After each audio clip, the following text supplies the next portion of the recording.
Yo, what up guys, Snoop's Frag back on the Miss Megabyte fragging account. Today we're going to be doing a video on Lucha, the Season 1 veteran, the original melee character. He is an epic card and he's been there since the start. Let's see how he goes today, 5 years on, 6 years on, however many updates on. Is he still viable in today's gameplay? That's what we're here to find out.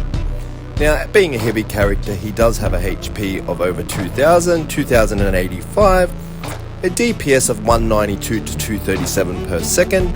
He does have a speed of 13.1 kilometers per hour, but that does lower to 11.7 while shooting, so not much difference there.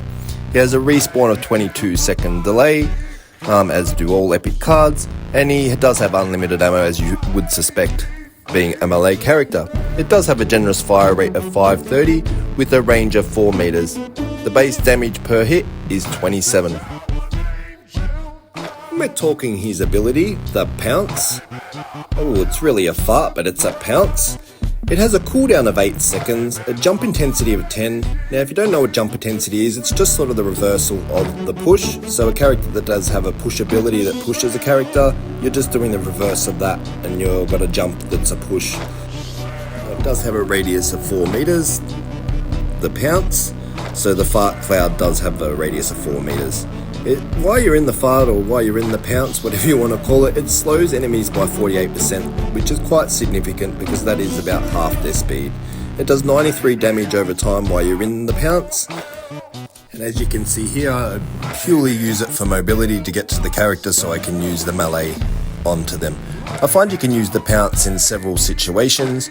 You can use it either to close the distance between a character that's shooting at you, you can use it to get the health packs, you can use it for mobility around the map. One way I don't see people really using Lucha's ability, the Pounce, is by countering other abilities such as Striker, who's going to try and hit you up the map, maybe Flynn's Wave, as you're going to about to see here. That's getting you off the map, and then you can use the Pounce to do your jump intensity of 10, just depending how far with their push power they push you off. Like as you can see, I'm all the way off the map, 2 waves hit me, the Pounce has got enough jump intensity to get back on the map with that 10. And that's enough to come at him and finish him off. He's like, where did he come from? How did he get back on the map? Not many people use Lucha's power to counteract other abilities, and that's one thing I find that's underestimated about Lucha. As you can see, I left the fart behind to do DPS on the characters, and because I'm playing in aid of my Newt, they're all frozen still, so I might as well just finish the team, get all them kills as you can see in the feed, and come for the victory. Like, you're not going to win every engagement you come across, but the versatility, the jump intensity, the high HP gives you every chance of survival. As you could see there, I was down to about 700 health.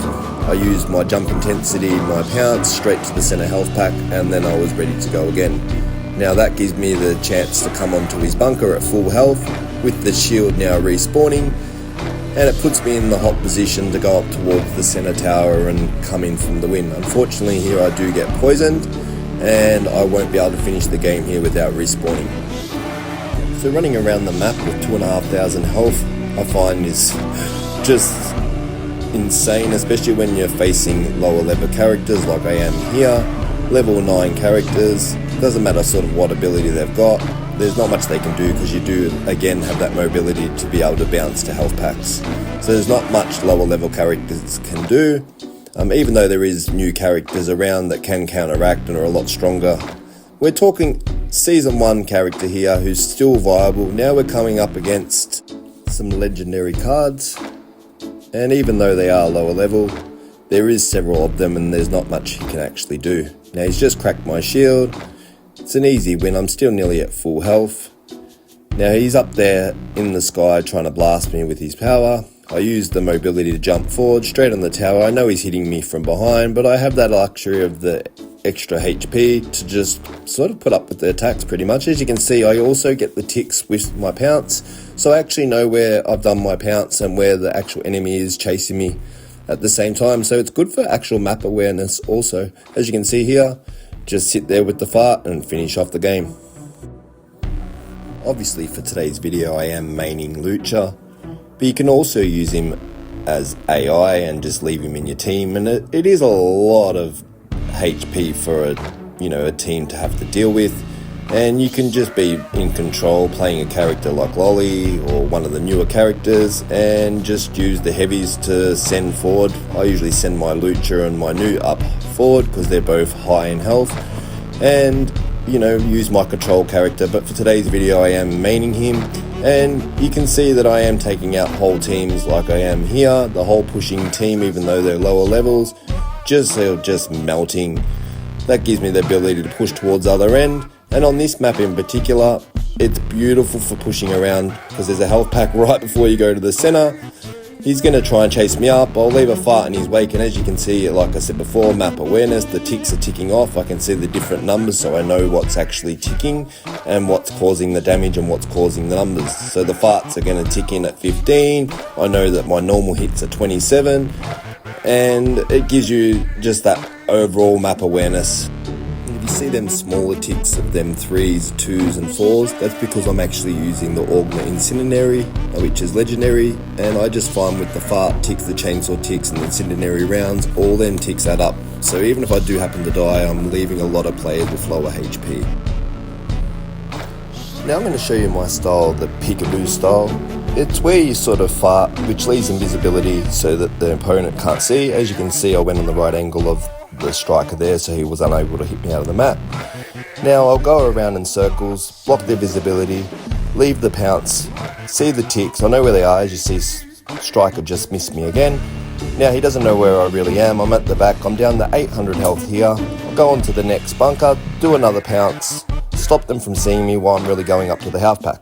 Now because he's got so much HP, each health pack is going to give you about 500 to 600 health, and that's just for the normal standard health packs. If you go for the middle health pack, obviously you're going to get full health, but he's just totally disorientated here, and he doesn't know where I am. Now the one thing I love about this map is you can bounce straight to that center run, there's a health pack waiting, and you're on the center tower with a lot of HP. Now in this engagement here, you're going to see someone with range. Now it's not always easy to close that range. Admittingly, it is a bit easier with a level 16 or a level 9, but either so, with that HP you can bounce to the next health pack. Now we're fighting a Jagger there, a legendary card who does have that healing of power with his special ability and also with his normal gun, but we easily take him out. As you can see, I'm getting hit from behind, down to 500 health, do the peekaboo style, I can see the tick, so that gives me the map awareness that I was talking about before, do another bounce to the next health pack, and we're back at 2000 health and we're on the next bunker. Now we do expect him to come through with the OK like he is there. We're going to play him out just a second there and then drop down, do another pounce, see them ticks, chainsaw him through, go onto the bunker. I suspect he will transform into Jagger, and he'll have that healing ability, but we've done the fart, that's slowed him by half, and we're on the bunker. Now he's coming with Bunny, who you can tell that he has transitioned into now, but the health pack has respawned and we're back into the health pack. Now he's shooting me from behind, but I've pounced onto that next health pack, and I am about to show you peekaboo again.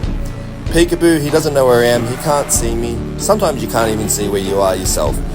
That's one drawback, but if you know the map and you know what you're trying to play at, it's not really a problem. As you can see here, I'm down to 700 health, and I did actually die. I had the AI shooting me and him shooting me at the same time.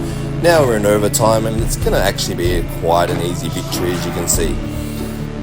Okay, in this next engagement coming up, I wanted to show you a 16 on 16. We're versing Inferno here, who does have a high DPS, but with his slow fire speed, you just sort of bounce around him, and you can see I took him out with ease. In this next clip, we've got a whole pushing team with max characters. You've got a max Blot, you've got a max Shinobi, you've got a Flynn playing control from behind who's also max. As you can see, I'm stunned by the wave there. I did lose my bunker. I am actually right on the edge of being behind. Well, it's pretty even, but I'm down to 400 health here. Quickly take out that Flynn. Don't worry about the Shinobi, but I did actually die from behind. Now you can look at the score. It's a very close game, this one. I'm on 2000 health. He's trying to push forward towards my bunker. I'm going to try and get some quick DPS on this bunker as I try and pounce my way out of there. Back to the health pack, back to the peekaboo, straight through to the center health pack, which we didn't really need anyway. Now we're going straight for the top tower. We'll pounce our way towards there. Now we've got real DPS going on in the tower, and we're in a hefty lead. Okay, next game. Level 11 Lolly you've got the old school Paku, level 12. Now he's a big heavy character and you can see the damage just tick off him. Took them off with ease. We're pushing on the other end. We're taking out their control characters there where they're trying to snipe us. And as you can see, I'm just melting opponents. They are level 11 and level 12 cards, but either way, we're melting several one after the other. We haven't even lost enough health to take that health back there, which is unbelievable. Straight onto the bunker. He's going to drop down with the Paku, but as you can see, we've got a hefty lead. Did get shot there. Hide here for a sec. Do the peekaboo. Hide. The pounce gives me the cover. Now I'll go up and get that health pack that I needed from before. Pounced from the Paku explosion in the sky. As you can see, he's now got the Poco. Doesn't even have map awareness. Took that out easy onto the center health pack. Going up towards the top tower. He's on my tower thinking he's getting DPS on mine, but I'm about to finish out the game.